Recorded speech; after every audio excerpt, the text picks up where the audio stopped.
Hello, and welcome to our Yoga for the Creative Soul book club on this sunny day. Oh, nice.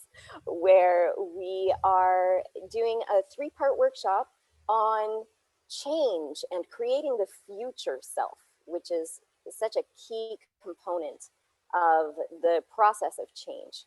Today, we are focusing on that process of change. This is coming from chapter 1 of Yoga for the Creative Soul. And if you look to your page 18, that's what it says right there, the process of change.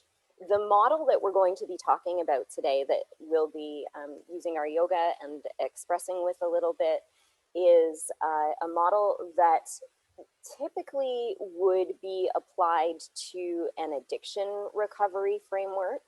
But as we learn about this and learn about ourselves, we see that this applies everywhere, across the board, to places where we are seeking change and transformation in our lives. We were talking in the group check-in before the recording began about Julia Cameron's classic, The Artist's Way, and how those of us who have engaged with that book, The Artist's Way, have met profound transformation in our creative selves. And in fact, in the group here, people who went from a certain kind of profession into a different kind of profession because of that book. I myself, this book would not exist without that book. 100%, that is true. So sending you in that direction if you're interested in delving into a deeper transformation with your creative self. But this trans-theoretical model of the process of change, we would credit to Prochaska and DiClemente, and these psychologists who really seem to have a handle on this. And even though, stuff in psychology theory from the 80s doesn't always stand the test of time, but this certainly has. So a lot of the time, when we are thinking of change, we think, okay, so I'm doing this thing. It's going along this way. I have this habit. And what I need to do is that thing.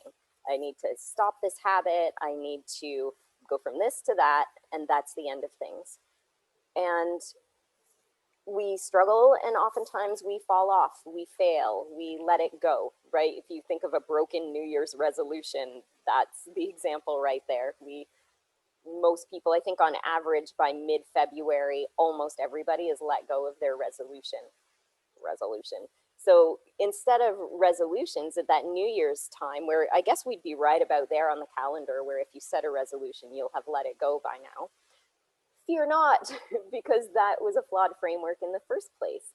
So here we can regroup, we can regather. And rather than thinking of resolution or doing that instead of this, let us now think of an intention. And what I would ask of you is that you let this be an intention for change or transformation that you can carry over the next 3 weeks as we go through this 3-part workshop. You can take a moment now to write it down, do a little scribble or make a symbol that represents it, a picture, a stick figure, you doing the stick figure activity, whatever that might be. Take that moment and set that intention. Intention guides energy, intention guides outcomes. In that Zen and the Art of Archery way, which is another lovely book, Zen and the Art of Archery, what we're thinking of is knowing exactly where the target is and aiming the arrow. That's our job, right? And once the arrow is set free, the fates and forces are applied to it. But if we ourselves are clear and steady in the aim, presumably there is the target for us.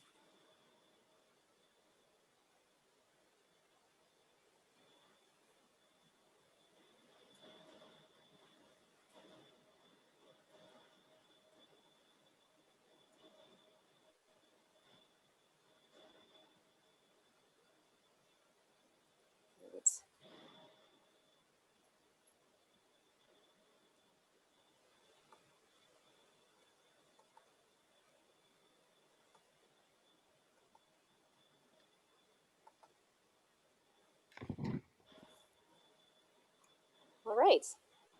And change for me to show the slides and share my screen here in our book club, but I think this is nice for us to be able to see the model as it stands. This slide, some of you in the group have seen before. So where we start is at pre-contemplation. So we're not even in the cycle yet. We are not aware that there's even a change we want to make. We're going merrily along in our lives and everything's fine, or everything's not fine, but it doesn't matter. We are not thinking about change right now. And that pre-contemplation zips up into the contemplation stage when we start to think like, maybe this isn't working for me. Maybe I am not living the way I want to live. Maybe I am not being the kind of person that I want to be. So what can I do about it? Like, what needs to shift here? And we contemplate our lives and have a look at what's working, what's not working.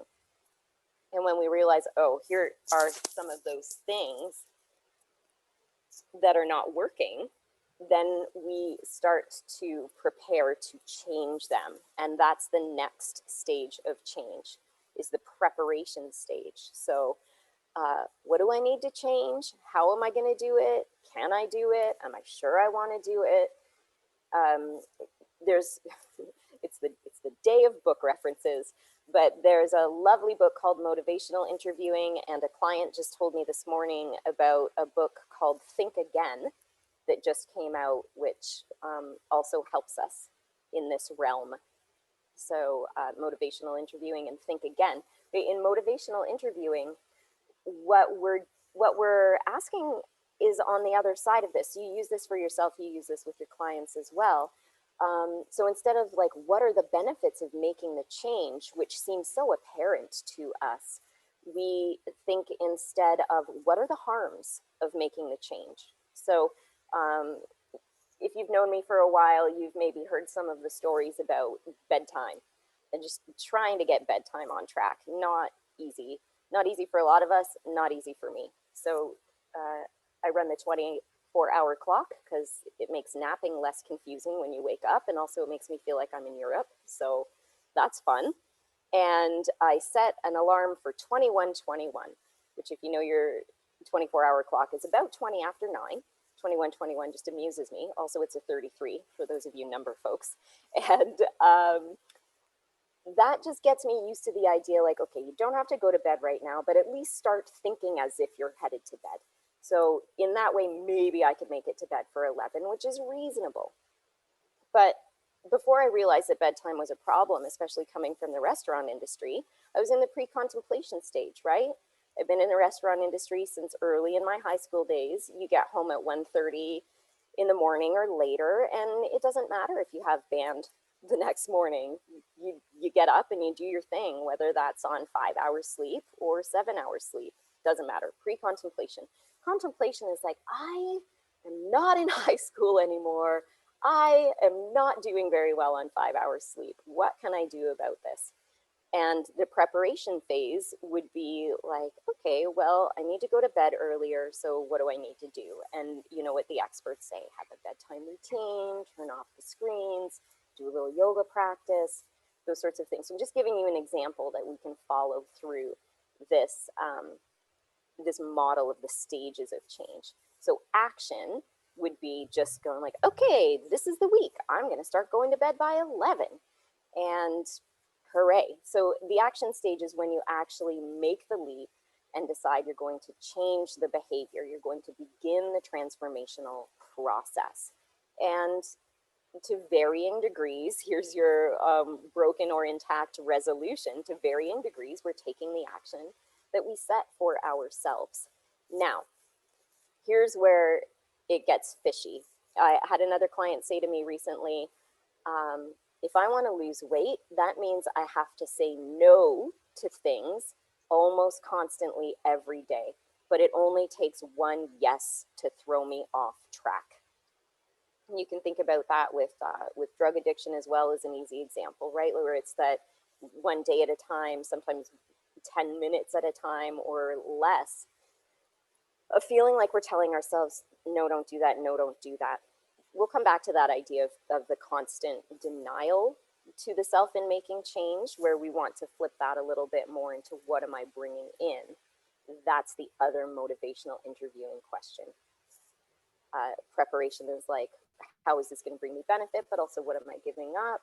And how can I be okay? What am I saying yes to? So we're either maintaining it and it just sort of pops off the cycle and becomes stable behavior where you don't even think about it anymore. You don't need a bedtime alarm. You just kind of start getting ready for bed. Your circadian rhythms will adjust to that. You just do it. Or you just kind of go for your walk every day at 10 a.m. or carry your water bottle with you everywhere you go. Whatever that lifestyle change, habit, transformative piece you're looking for becomes just the thing you do. It's no longer a struggle. I like to think of it like brushing your teeth. It's easy enough to just brush your teeth routinely. Although people who've been really affected by COVID have told me different stories even about brushing their teeth, where their teeth where stable behavior fell into relapse, which we can maintain for a certain period of time. And then relapse here in this cycle is a part of the recovery process, is a part of the change process. So if I am committed to going to bed by 11 every day, but I get sucked into a late movie, or I check my email at night. Never do that, especially if you're, if you care too much about stuff. Just don't rile yourself up. But all those things would create the relapses in me until eventually what happens is you go through this cycle of change into relapse, maybe all the way back to pre-contemplation, but if not, just contemplation, like, okay, analysis, what worked here, what didn't work, why did I fall off of this thing that was important to me, where did I lose my intention? Okay, so this time we regroup, preparation, we gather, we know where we missed it, we're gonna do better next time, we take the action, we maintain it, and again, either it becomes just what you do, no big deal, or you relapse. And you either just say, forget it, broken resolution, or you go back to contemplation. No, there's a way. So this whole idea of I set a bedtime alarm for 21:21, I can tell you that that was after at least 5 years of trying to figure out this bedtime thing. And that was maybe my tipping point in the refinement that made the difference, where I could find stable behavior in bedtime, was by having an alarm go off and be like, yo, whatever you think you're doing or about to get into, you need to not do that. You need to unwind. So we can trust, that's just a random example, but you can trust within yourself as you understand that it's not just I'm doing it or I'm not doing it, I'm sticking to my resolution, I'm breaking my resolution, but it is I am carrying my intention through a cycle, through stages, through a very natural process of evolution. And for every time I slip or I miss it, I can go through that process again and refine it. And I am moving ever closer to the me that I want to be. So as you hear me talking about the me that I want to be, letting your intention flow through all these stages, I would ask you to do a 6-part drawing. And I'll leave the slide up so that you can do that. Or if you're watching the recording, just pause it here. A 6-part drawing, maybe like a comic strip on a page, showing yourself in the contemplation phase, and then the preparation, and then the action, and then the maintenance, and then the relapse, and then the stable behavior. So this doesn't need to be a literal representation. You can draw yourself if you want. And, I encourage you to use different modalities. You can dance your way through these processes. You can go to your musical instrument and play a little piece, different movements of that piece, each representing these stages. Go for your own creative modality. But if you're using color to page, remember that you can represent this just in motion, in colors, in scribbles. It doesn't need to be drawings that perfectly depict it. The intention of this is, as always, expression for clarity and for inspiration. So a 6-panel comic of each of these stages.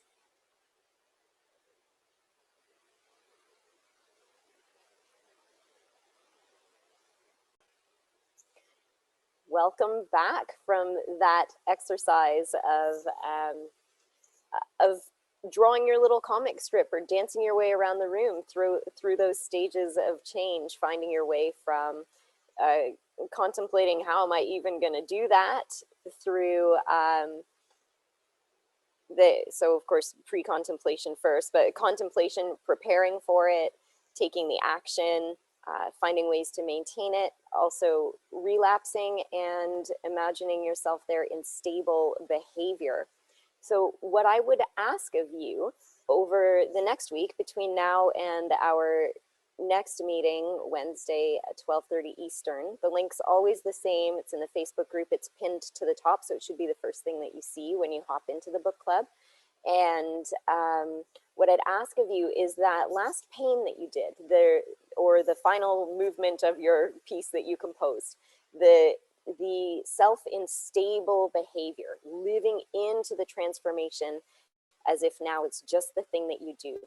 I would ask that you incorporate that in your daily practice somehow, whether that is recreate it and hang it in your workspace, or hum the tune if it was musical, or dance the dance if it was movement based.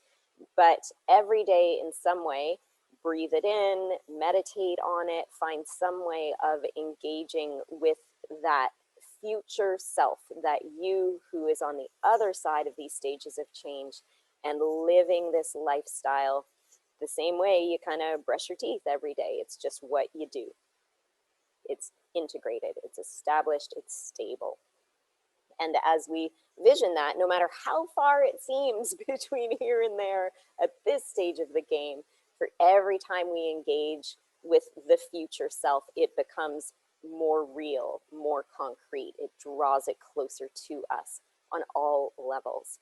And we'll talk about that more next week. 2 to go in this 3-part series on creating the future self. Thank you so much for being here, everybody. Hugs.